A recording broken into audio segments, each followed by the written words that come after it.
എൻ്റെ പേര് വിഷ്ണു, ഇൻറ്റീരിയർ ഡിസൈനറാണ്. അത്യാവശ്യം നല്ല വർക്കുകളൊക്കെ ഉണ്ട്. ഇപ്പോൾ എനിക്കുണ്ടായ ഒരു അനുഭവത്തെക്കുറിച്ചാണ് ഞാൻ പറയുന്നത്. അന്ന് ചന്ദ്രേട്ടൻ്റെ അസിസ്റ്റൻ്റ് ആയിരുന്ന കാലം. ചന്ദ്രേട്ടൻ എന്ന് പറയുന്നത് എൻ്റെ ആശാനാണ്. അന്ന് കുറച്ച് കൂടുതൽ വർക്ക് ഉണ്ടായിരുന്നു. ഒരു വീടിൻ്റെ വർക്ക് പെട്ടെന്ന് തീർത്ത് കൊടുക്കേണ്ടതായിട്ടുണ്ട്. വർക്ക് തീർന്നു കഴിഞ്ഞപ്പോൾ നേരം പോയതറിഞ്ഞില്ല. പുഴ കടന്ന് വേണം വീട്ടിൽ പോകാൻ. കടത്തുകാരൻ പോയി കാണും. സന്ധ്യാസമയമായി. ഞാൻ പുഴ ലക്ഷ്യമാക്കി നടന്നു. അമ്മ വീട്ടിൽ തനിച്ചാണ്. പഠിക്കൽ കണ്ണും നട്ട് കാത്തിരിക്കുന്നുണ്ടാവും. വളരെ ചെറുപ്പത്തിൽ തന്നെ അച്ഛൻ മരിച്ചുപോയി. അമ്മ തനിക്ക് വേണ്ടി കുറേ കഷ്ടപ്പെട്ടിട്ടുണ്ട്. അമ്മയെ ഇനിയെങ്കിലും നന്നായി നോക്കണം. കുറച്ച് കാശൊക്കെ തരപ്പെടുത്തി നല്ലൊരു വീട് വെക്കണം എന്നിങ്ങനെയൊക്കെയുള്ള ചിന്തകൾ മനസ്സിൽ കടന്നുകൂടി. നല്ല മഴ പെയ്യാൻ സാധ്യതയുണ്ട്. രാത്രിയുടെ മേഘാവൃതമായ കറുപ്പ് ഭിത്തികൾ അനശ്വരമായി വിരിച്ചു വെച്ച പോലെ ചുറ്റും ഇരുണ്ടു. പാതിരാ ശബ്ദങ്ങളുടെ ശൂന്യതയിൽ, രാത്രിയുടെ വേലിയേറ്റത്തിൻ്റെ നിശബ്ദതയിൽ ആകാശത്തിലെ നക്ഷത്രങ്ങൾ പോലും മേഘങ്ങൾക്കിടയിൽ മറഞ്ഞിരിക്കുന്നു.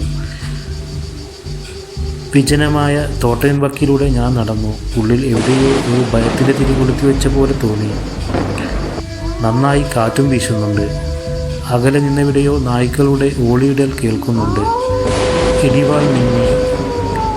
കത്തിച്ചു പിടിച്ച ചൂട്ടിൻ്റെ വെളിച്ചത്തിൽ ഒരുവിധം പുഴയിലെത്തി. മഴയുടെ കനം കൂടി വന്നു. ചൂട്ടണഞ്ഞുപോയി. കൂരിരുട്ട് തളം കെട്ടി നിന്നു. കാറ്റ് അതിൻ്റെ ക്രൂരതയോട് വീശിയടിച്ചപ്പോൾ പുഴയിലെ ഓളങ്ങളെ തട്ടിമാറ്റി ഞാൻ മുന്നേറി. പുഴയുടെ മധ്യത്തിലെത്തിയപ്പോൾ ഇടിമിന്നലിൻ്റെ വെളിച്ചത്തിൽ അരവര വെള്ളത്തിൽ ആരോ നിൽക്കുന്നതായി തോന്നി. ഭയന്ന് വിറച്ചതിനാൽ കാൽമുട്ടുകൾ തമ്മിൽ കൂട്ടുമുട്ടി. ധൈര്യം സംഭരിച്ച് സൂക്ഷിച്ചു നോക്കിയപ്പോൾ ഒന്നും കാണാനില്ല. തോന്നിയതാവും. അറിയാവുന്ന ദൈവങ്ങളെ എല്ലാം വിളിച്ച് മന്ത്രങ്ങൾ ചൊല്ലി മുന്നോട്ട് നടന്നു. ഒരുവിധം പുഴ കടന്നു. ഇനിയും 2 കിലോമീറ്റർ കൂടിയുണ്ട് വീട്ടിലേക്ക്. മിന്നലിൻ്റെ വെളിച്ചത്തിൽ വീട്ടിലേക്ക് ധൃതിയിൽ നടന്നു. തനിക്ക് പരിചയമില്ലാത്ത ഗന്ധം പരക്കുന്നത് പോലെ അനുഭവപ്പെട്ടു. വഴിയരികിലെ പഴയ താണൻ ക്ഷേത്രത്തിൻ്റെ പുറകുവശത്തു നിന്നും ഒരു സ്ത്രീയുടെ മൃദുലമായ കരച്ചിൽ കേൾക്കുന്നു. ഇത്തവണ എൻ്റെ ഉള്ളിലായിരുന്നു ഇടിവെട്ടിയത്. നേരം വൈകാൻ ഉണ്ടായ കാരണത്തെക്കുറിച്ച് മനസ്സിൽ ശപിച്ചു. കണ്ണുകൾ ആ ശബ്ദത്തിൻ്റെ ഉറവിടം അന്വേഷിച്ചു.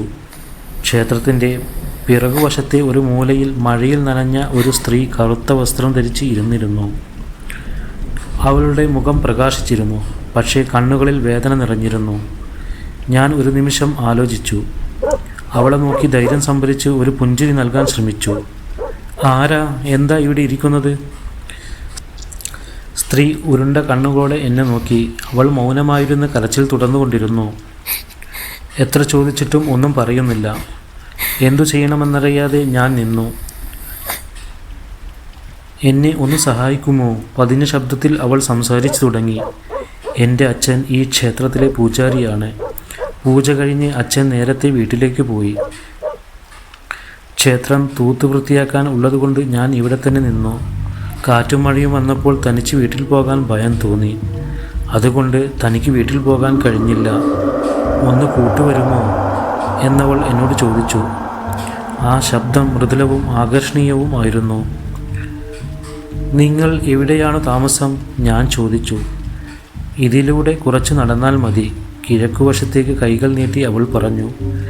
എൻ്റെ അമ്മ വീട്ടിൽ ഒറ്റക്കാണ് എന്നുള്ള കാര്യം ഞാൻ മറന്നു. സത്യത്തിൽ പേടിച്ചു വിറച്ചാണ് ഞാൻ ഇവിടം വരെ എത്തിയത്. പക്ഷേ ആ സ്ത്രീയുടെ കണ്ണുകളിലെ നിരാശയോട് മത്സരിക്കാൻ എനിക്ക് സാധിച്ചില്ല. ഒരു മാസ്മരിക വലയത്തിൽപ്പെട്ട പോലെ അവളുടെ കൂടെ ഞാൻ നടന്നു. കുറച്ചു ദൂരം നടന്നു കഴിഞ്ഞപ്പോൾ ആ കാണുന്ന കരിമ്പനത്തോട്ടത്തിനുള്ളിലാണ് എൻ്റെ വീട്. മൗനം ഭേദിച്ചുകൊണ്ട് അവൾ പറഞ്ഞു. അവൾ പടി കയറി മുന്നോട്ട് നടന്നു. ഇരുട്ടിനുള്ളിലെ നിശബ്ദതയേക്കാൾ മറ്റൊന്നും അവിടെ ഉണ്ടായിരുന്നില്ല. ഇതെന്നെ ആശങ്കയിലാഴ്ത്തി.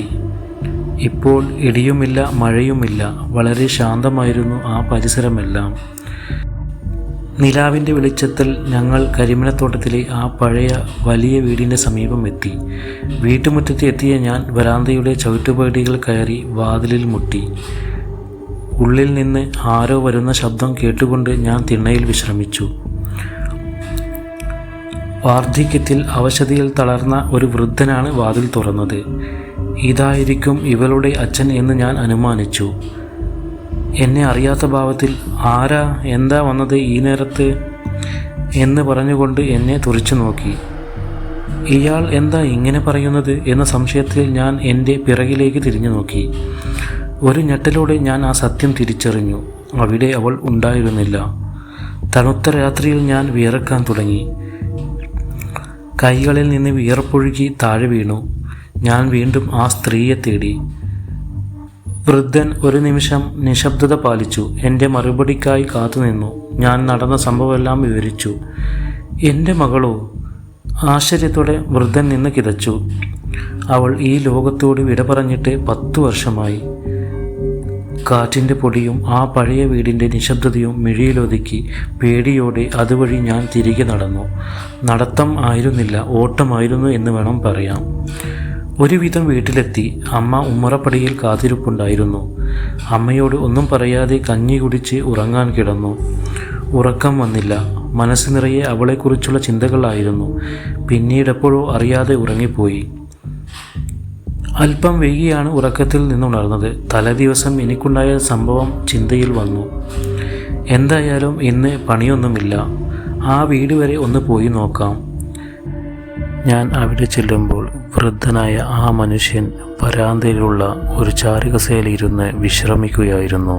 എന്നെ കണ്ടപ്പോൾ വൃദ്ധൻ്റെ മുഖത്ത് സന്തോഷം വിടരുന്നത് ഞാൻ കണ്ടു. ഈ വലിയ വീട്ടിൽ വൃദ്ധൻ തനിച്ചാണ് താമസിക്കുന്നത്. ഇപ്പോൾ അമ്പലത്തിൽ പൂജയ്ക്കൊന്നും പോകുന്നില്ല. ഒരു 70 വയസ്സായി കാണും വൃദ്ധന്. വൃദ്ധൻ തിണ്ണയിൽ കയറിയിരിക്കാൻ ആംഗ്യം കാണിച്ചുകൊണ്ട് പറഞ്ഞു. ഞാൻ വരാന്ത തിണ്ണയിൽ ഇടം പിടിച്ചു. വൃദ്ധൻ അയാളുടെ കഥ പറഞ്ഞു തുടങ്ങി. മാധവൻ എന്നാണ് അയാളുടെ പേര് എന്നും ഭാര്യ പത്മാവതി. അവർക്ക് 2 പെൺകുട്ടികളാണ് ഉണ്ടായിരുന്നത്. മൂത്തയാൾ രമാദേവി, അതായത് ഇന്നലെ ഞാൻ കണ്ടു എന്ന് പറയുന്ന സ്ത്രീ. ഇളയത് ചന്ദ്രിക. രമാദേവിക്ക് 13 വയസ്സുള്ളപ്പോഴാണ് ചന്ദ്രിക എന്ന കുട്ടി അവളുടെ താഴെ ജനിക്കുന്നത്. ക്ഷേത്രത്തിലെ പൂജയും മറ്റ് കൃഷികളും ചെയ്ത് ജീവിച്ചു വരികയായിരുന്നു. ഒരു ദിവസം അച്ഛൻ്റെ കൂടെ രമയും ചന്ദ്രികയും ക്ഷേത്രത്തിലേക്ക് വന്നു. അച്ഛൻ പൂജ ചെയ്യുന്ന സമയത്ത് രമ ക്ഷേത്രമുറ്റം തൂത്തുവരികയും വൃത്തിയാക്കുകയും ചെയ്യുകയായിരുന്നു. ഇതേ സമയം ക്ഷേത്രമുറ്റത്ത് ചന്ദ്രിക കളിക്കുന്നുണ്ടായിരുന്നു. കുറച്ച് സമയം കഴിഞ്ഞപ്പോൾ ചന്ദ്രികയെ കാണാനില്ല. ഒരു പക്ഷേ പുഴയിലേക്ക് പോയി കാണുമോ എന്ന സംശയത്തിൽ രമ പുഴയിലേക്ക് ഓടിച്ചെന്നു.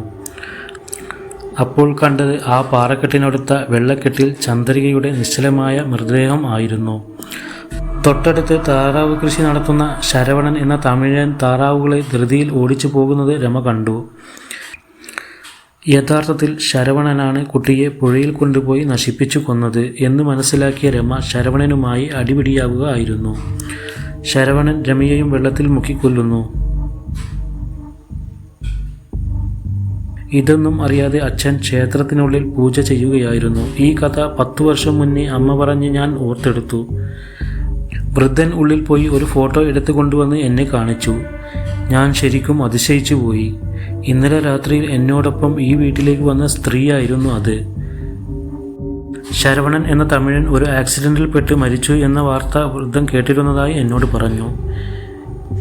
എൻ്റെ അച്ഛൻ വീട്ടിൽ തനിച്ചാണ് എന്നുള്ള വ്യാകുലത ആയിരിക്കാം ആ ആത്മാവിന് എന്നെ ഇങ്ങോട്ടെത്തിച്ചത്. വൃദ്ധന് വേണ്ട എല്ലാ സഹായങ്ങളും എത്തിച്ചു കൊടുക്കാം എന്ന് രമയുടെ അച്ഛനായ ആ വൃദ്ധന് ഞാൻ വാക്കുകൊടുത്തു.